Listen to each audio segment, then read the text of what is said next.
All right, welcome to my demo for the black and white still life painting project that I give my college level beginning painting students. This is a great introduction to oil painting, helping you to practice matching values before introducing the complication of color. I'm working from a simple setup of just a few objects. I've done a simple construction drawing on the canvas to ensure that my objects are accurate in proportion, placement, and shape before adding paint. Initially, I use a large brush to apply a wash of mid-tone gray, just paint and solvent, over the drawing. Starting with this mid-tone gray will help me find accurate value relationships as I match what I see from the still life. Because I'm doing this entire painting alla prima, which means just in one sitting, I'm just using a 50-50% mixture of solvent and linseed oil, working wet into wet. After applying the wash, which you saw, I'm now reinforcing and correcting some of my drawing with the gray paint.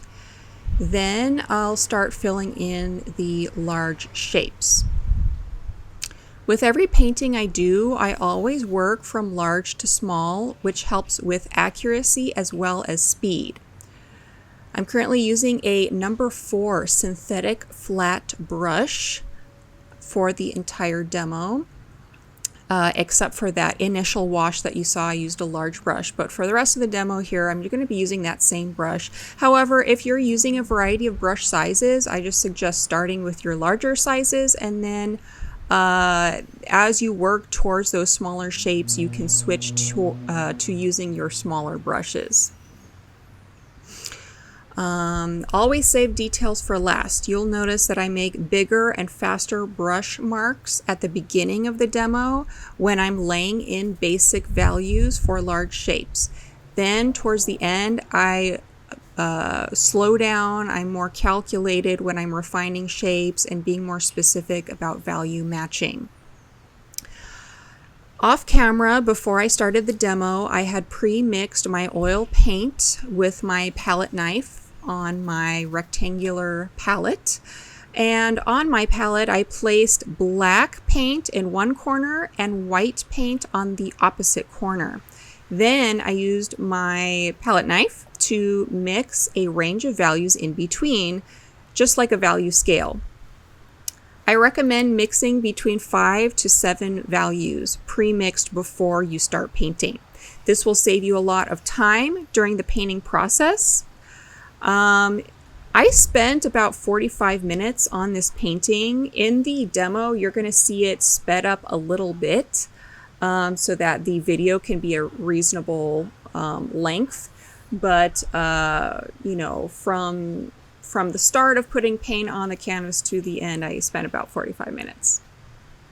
However, I've had years and years of practice and experience, so if it takes you longer, if you're more of a beginner, then that's expected. You're expected to be experiencing a little bit of trial and error and kind of getting used to how the paint works, how to control it with your brush, and so on and so forth. But if you follow these steps that I'm showing you, it's going to save you a lot of frustration, a lot of time and effort, and it's a great way to learn and good habits to get into that will really help you with the accuracy of when you're drawing or painting from observation, which is what I'm doing here.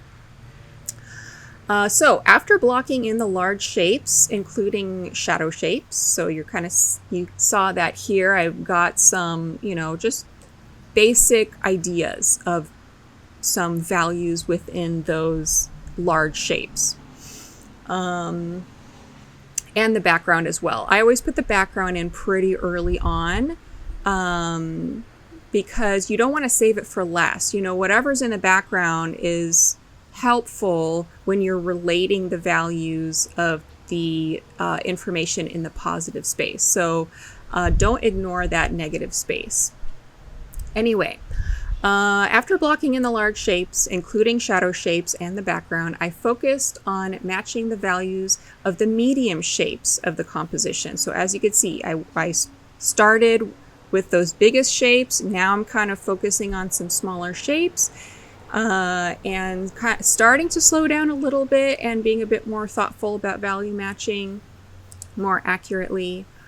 Keep in mind that your oil paint stays wet for quite a long time. It's not like acrylic, it won't dry right away. So you can kind of work right into it. And if you find a certain area where the value is not correct, you can adjust it by working right into it.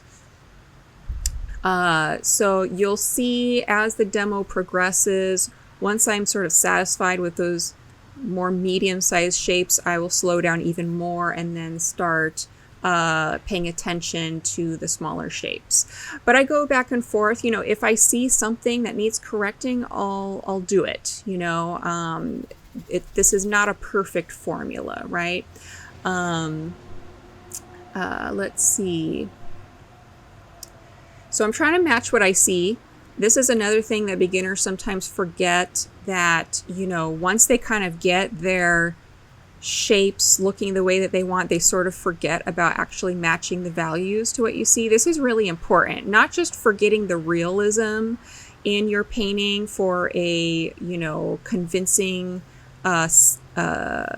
image, but also just for your own practice of controlling the paint and getting the value that you want to get. This is also going to be really helpful later on when you're trying to match colors. If you've already figured out how to match values, it makes your life easier once you get into color, because once you introduce color, things get even more complicated, right? So I'm also paying attention to edges, as some edges are hard, some edges are soft, and this includes edges of highlights and shadows. I also look for any areas that the white of the canvas is still showing, and I make sure to cover those areas so that the painting will look cohesive and complete. This includes areas in the image where there might be a very bright highlight. Even if that highlight matches the value of the white of the canvas, you still want to put white paint on it, because if you leave the canvas showing through, it's going to make your painting look unfinished. It takes practice to be able to control the brush and achieve the correct value. So take your time and do not skip over any of these steps. So in other words, avoid being distracted by details. The details will be useless if the structure underneath isn't accurate. So save those details for the very end. Whether you're learning to paint, doing a warm-up exercise, or creating an underpainting, this approach can help you achieve accuracy and speed.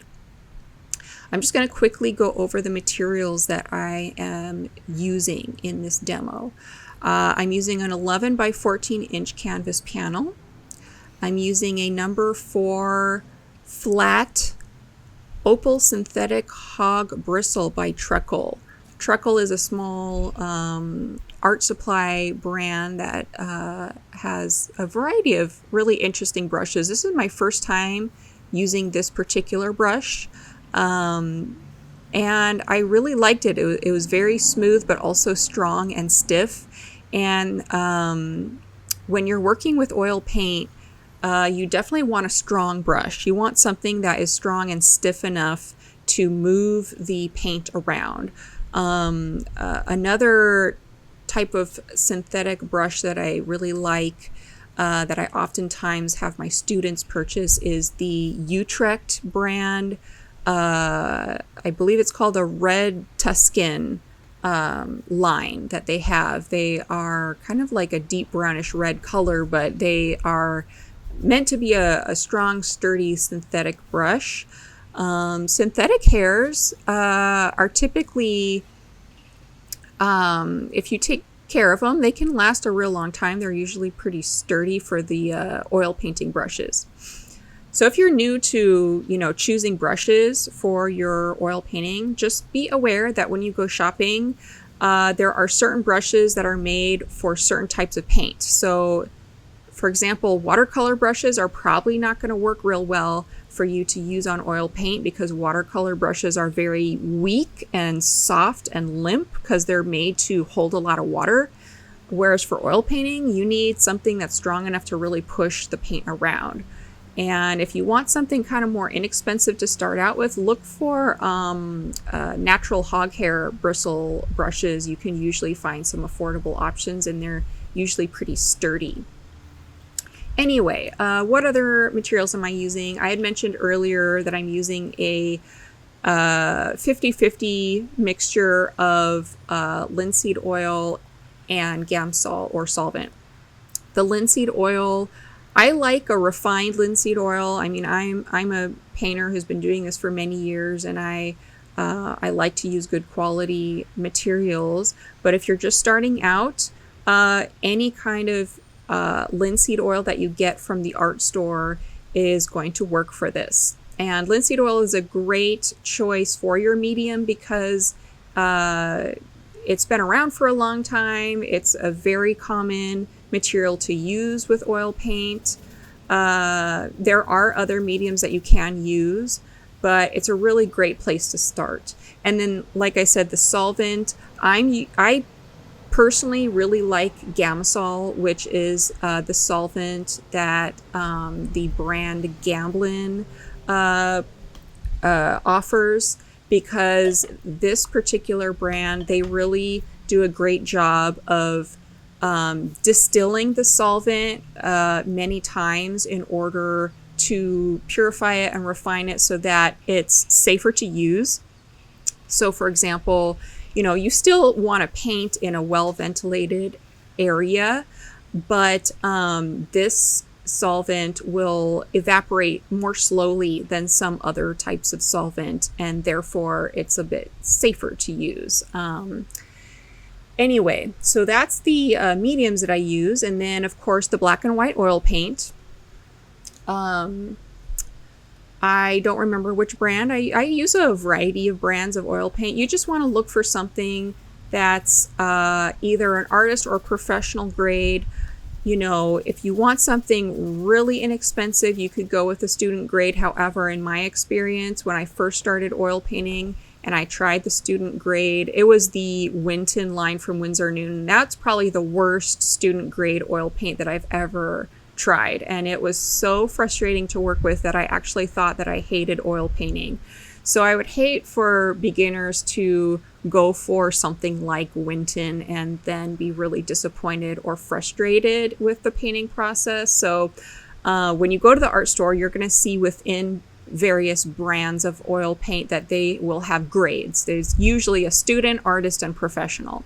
So my advice, if you want something that's somewhat affordable but still good quality, just go for artist, because that's right in the middle. And then, like I mentioned, I used a palette knife with a palette because I pre-mixed little piles of paint on my palette to create that value scale range so that I can easily find the right value that I need and work quickly when I'm painting, and I don't have to stop or interrupt my painting thought process while I'm working to remix new paint because I've already mixed it on the palette. So I find that to be very helpful and a very quick and easy way to work. So here you can see at this stage in the demo, I am slowing down. I'm being a bit more thoughtful. I'm smoothing some areas out. I'm really looking around for values that I can adjust. And even though it can be very tempting to get caught up in little details and reflections and, all these kind of fun things that come later, but you don't want to do those too early, because if the large shape is the wrong value, then you might have to go back and recorrect and go over all these details you just put in. So again, working in this kind of step-by-step process of working large to small with your shapes is very, very helpful. So here you can see, I keep going back to consider the background and Smoothing things out. I don't really want any super hard edges in the shapes of my background because I don't want the viewer's eye to go towards background information. The background here is pretty simple, and I just want it to provide a 3D environment for my objects. And then I want the objects to be the areas that the viewer's eye spends the most time on, right? Because that's more of the focal point. So with the objects, I can make edges a bit more crisp here and there. I can add a bit more information and really get that full range of value in there so that everything looks very crisp in the focus. And then the background is just a nice, soft environment to add realism, but not to distract too much. So here I'm refining the edges of that little pot.